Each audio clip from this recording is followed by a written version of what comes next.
Bakunzi ba televiziyo isanganiro kaze muri ano makuru y'igenekerezo rya 2025 ukwezi no kw'icenda mwaka wa 2021 tuyahera ku ngingo ziyagize abunguruza abantu n'ibintu bakoresheje amakinga bo ku gituro cyo kwisoko bita kwa Sioni no mu Ruvumera baridoga ko amazimisi baburabuzwa n'igipolisi banegura ingene barihishwa amande kandi atamategeko barenze bagasaba kurenganurwa umunonotsi w'umurundikazi Francine Niyonsaba asaba leta gushigikira abanonotsi b'abarundi mu kiganiro hamenyesha makuru kuri wa gatandatu.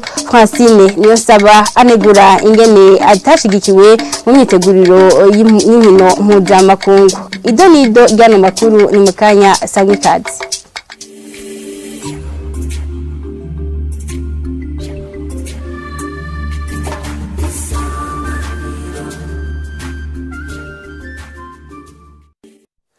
Dasubiye kubaha ikaze muri ano makuru tuyahera mu bijanye no kwiyunguruza abunguruza abantu n'ibintu bakoresheje amakinga bakorera ku gituro cyo kwisoko aho bita kwa Sioni hamwe no mu Ruvumera baridoga ko amazimisi baburabuzwa n'igipolisi bavuga ko bahagarikwa kandi atamategeko barenze bakanegura ingene batozwa amande kugira ngo barekugwe bagasaba ko botunganirizwa mu gipolisi bagahamagarira kubitura. Sheira Irambona. Hano turi ni kwisoko aho bita kwa Sioni hafi y'umuryango w'iyo soko hari igituro c'abagendesha amakinga bunguruza abantu n'ibintu. Abo banyamakinga bakaba bidogera abapolisi yuko bamaze imisi babahagarika kandi batarenze amategeko. Netwe ko dukoresha ingubu zacu hama tukaca tubona badufata tutazi ico tuzira aho uhagaze ukazawumva ngo barafashe ukabaza uti none mu nzi ziki ngo uhagaze ahatariho aho uhagaze baragufata utazi ico uzira kandi urabona unyikirano cyo ngaha hakurya nta ujabuka ntibatubwira ico badufatira nta n'ikintu na kimwe dushobora kumenyamo.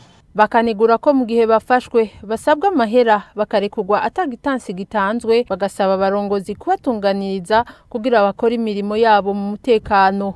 None hatariho nibahatubwire tuhamenye hama natwe batwubahiriza mu byo dukora uko dukoresha ingufu twebwe ntawe twiba kuko dukeneye yuko natwe igihugu gitera imbere atamuntu yoguma yicaye. None nitwakoza turakora abapolisi baze baradufata nutwo twarose nk'indwi yose turiyatanga ku munsi umwe nk'abantu dutunze umuryango tuzoca tubaho gute. Dusaba leta ko yo dukurikirana kuko twebwe turabo mwibarabara dukoresha ingufu zacu ntabwo tuza kwiba tuba dushaka nyene twe umutekano tuwuronke.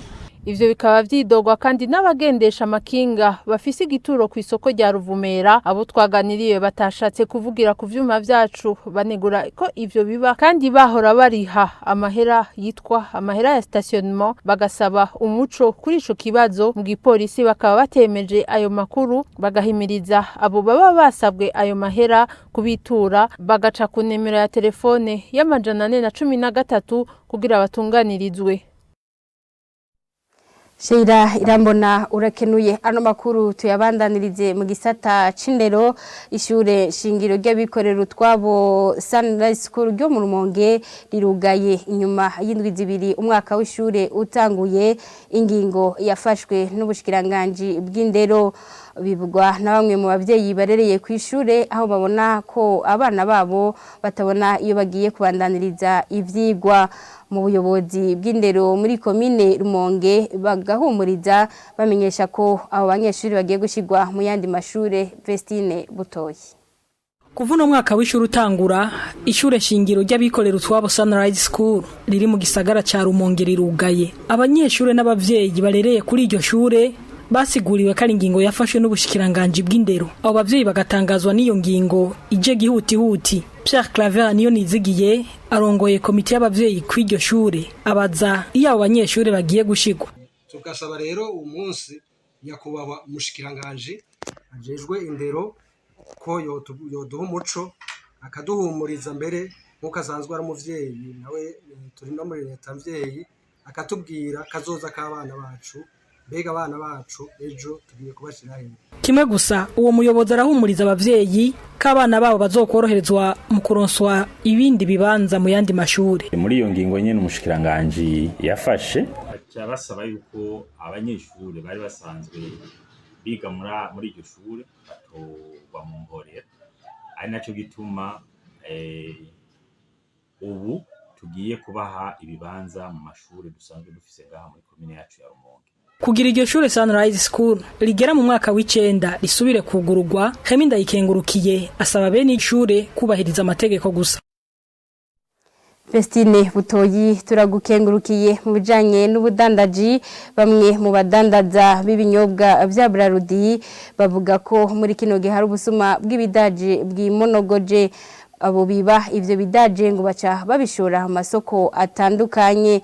Ku bwabo badandaza b'ibinyobwa vya Brarudi basaba iryo hinguriro gutanga umuco ku bijanye n'urudandazwa rw'ibidaje ko goba gwemeye canke rutemewe. Mu nama y'abajejwe intwaro muri komine Mukaza, urongoye igipolisi muri iyo komine yamenyesheje ko ingingo yose izofatwa izoca ishirwa mu ngirwa nyene. Tumukurikire. Ruva kuri brasserie yo nyene naho wabari ngahano bababwiye kuko nta tegeko na rimwe rihari bashizeho ko kizira kudandaza amacupa yabo, kuko nabo nyene nta cupa bakora barariguruka nyene. Uzurabe umuntu agiye gusaba mega canke ama SSB bamubwira ngo genda uzane ibidahaje, aca bikura he?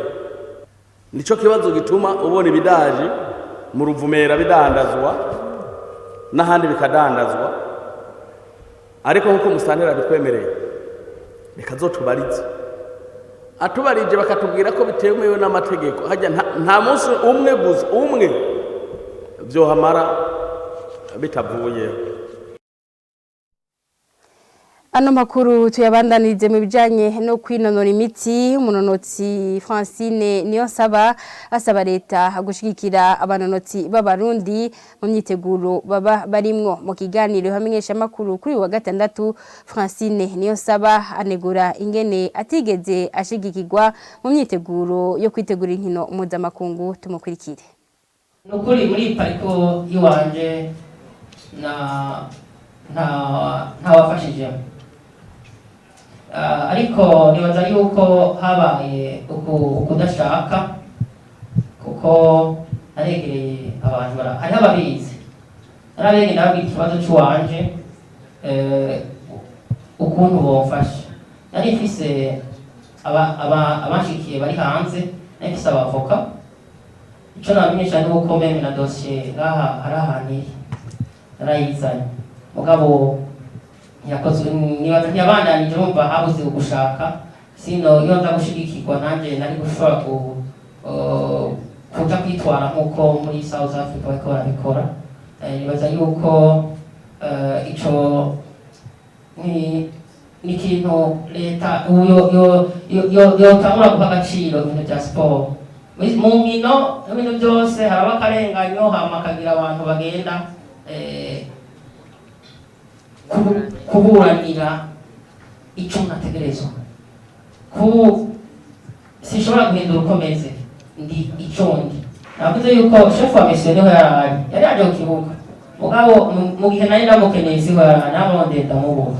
Siporo izoteza imbere n'ababikoramo. Ababikoramo ifo ko bakora mu kuri, bakamotiva ababikora n'abaca intege. Jewe baranciye intege n'ukuri. Jewe kuva 2019 nari mfise bourse ya Kinoa niyo muri Afrika, barayimpaye. Hanyuma mu nyuma nabaza ndi mu gihugu ca Kenya yuko izoshikira, bambwiye bati wewe utakiruka w'isamete kandi utaraduha rapport de compétition n'ibiki bose yawe arahagaze. Rero ko nigeze mpagarika les enseignements, ahubwo ngo buryo mwobo ufashisha ukaza kumufasha kuko ndahindura imetero zitandukanye zontera intege. Babuze ko bidakunda, ntawuzi ngene biteguye, ntawuzi ngene narose menima. Umva nicyo gituma avuga nti abantu bahinduke mu mutima, umutima niko kuri. Ano makuru tuyasozerere muyavugwa mu makungu. Harabaye imyerekano kuri uyu wa gatanu mu bisagara bitari bike muri Kenya.